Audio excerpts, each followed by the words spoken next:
Well, for more on the broken ceasefire and the world of global politics, including the recent G7 summit and the much anticipated meeting between President Biden and President Putin, it's a real pleasure to welcome in Ben Oquist, Executive Director of the Australia Institute. Welcome to Ticker News today. Thanks for having me on. So let's start with the news that has just broken that we have seen there. We know there's been a period of time where there was a ceasefire that appears to be broken now. What are your initial thoughts on this story? I think the reality is that we're in for a very long, hard time in the Middle East. Israel has a new Prime Minister. Netanyahu is gone and Bennett is in, but it's an unstable government. And the reality is that is bad news for a long-term settlement and a two-state solution. There's plenty in that government, including the new Prime Minister, who don't necessarily support a two-state solution.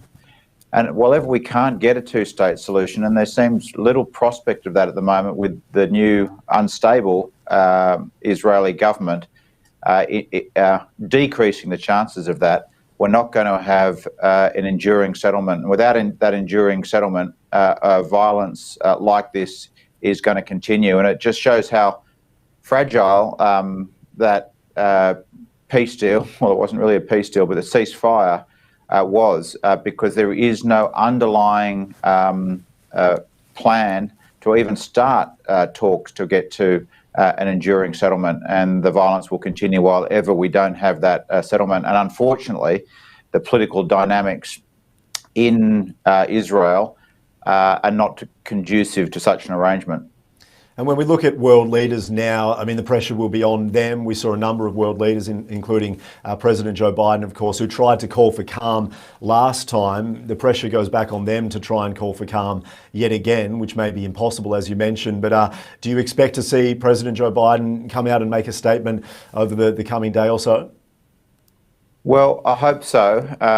It's incumbent on all leaders to put pressure on Middle Eastern leaders to break the impasse, because the suffering, in particular of the Palestinians, it goes unchecked, and the horrific human rights situation for many living in Palestine is just horrible. And the world needs to work a lot more effectively to find an enduring solution. And while ever that's not there, the violence is going to continue, and world leaders have to do more and not just think that the Middle East is something to be sorted out in the Middle East. It's going to take a world effort. Yeah, we'll watch closely over the next couple of days, of course. Let's move on to a slightly more positive note, the UK and Australia trade deal. We saw concessions made from both sides. How did you see the significance of this deal?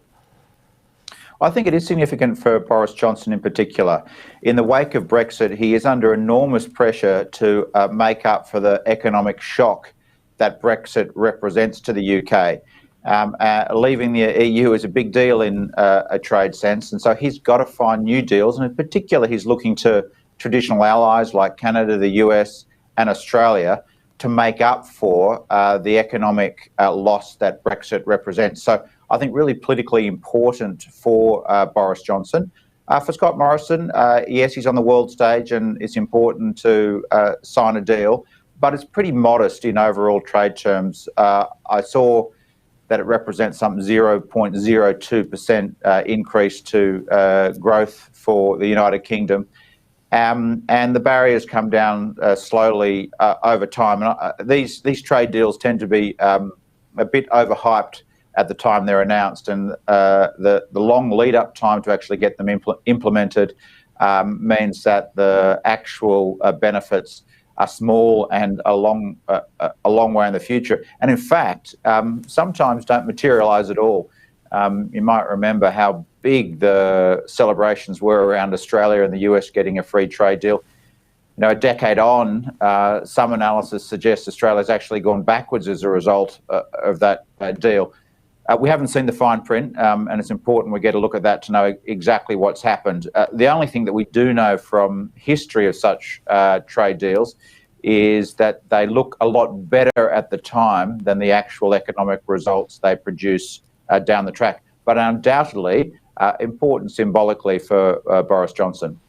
Yeah, I suppose the words trade deal can be a good headline, I suppose, for politicians. But when you look at the nitty gritty and the actual numbers, people probably remove those. So we'll keep up to date and hopefully you'll keep us up to date with what this actually means moving forward. Let's move on to the G7, which wrapped up. Of course, Australia was a part of that, but particularly the target, the 2050 target from many countries looking at net zero. Australia has differed in some way. What did you see from the summit itself? And maybe the pressure that Australia is feeling right now? Well, this is the big start of a huge diplomatic onslaught on Australia on climate policy. The G7 is just the beginning. We've got the G20 and, of course, the big climate conference in Glasgow at the end of the year. This summit started the diplomatic pressure on Australia to lift its ambition. And as you say, the G7 has long agreed to net zero by 2050. They're concentrating on what the targets, emission reduction targets, need to be in the next 10 years. Both the UK and the US under Biden, the UK under Johnson, have made climate their key priority when it comes to foreign policy.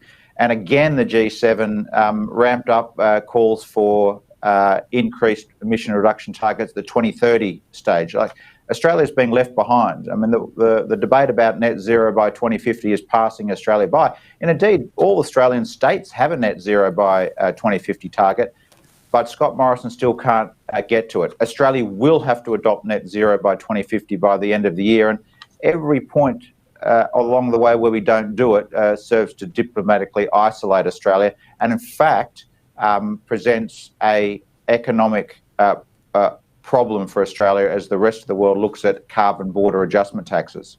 Why do you think it is taking Morrison, such a period of time? Is it because he wants to make these calls on his own terms in some way? He clearly doesn't seem like a Prime Minister who's under pressure and will respond and react. What do you see? What do you make of him? I think a couple of things are going on. I think there is a big fossil fuel, coal and gas lobby in Australia that puts pressure on him on foreign policy. They're keen to keep exporting coal and gas from Australia to other countries.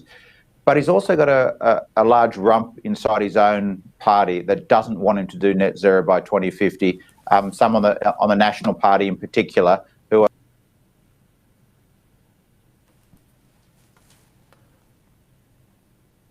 We might have a small issue there with Ben. We'll see if we can get him back on there. But of course, we got through a whole bunch of super interesting information there. And right now, global politics there is so much going on. So that was Ben Oquist there, the Executive Director of the Australia Institute. We'll get him back on very soon. The bottom 20% get nothing. They're really unfair tax cuts. People want to see much stronger action from the government when it comes to climate change. It's no coincidence that we have a wages crisis in Australia. Transitioning to net zero emissions, it doesn't seem like there's much room for gas.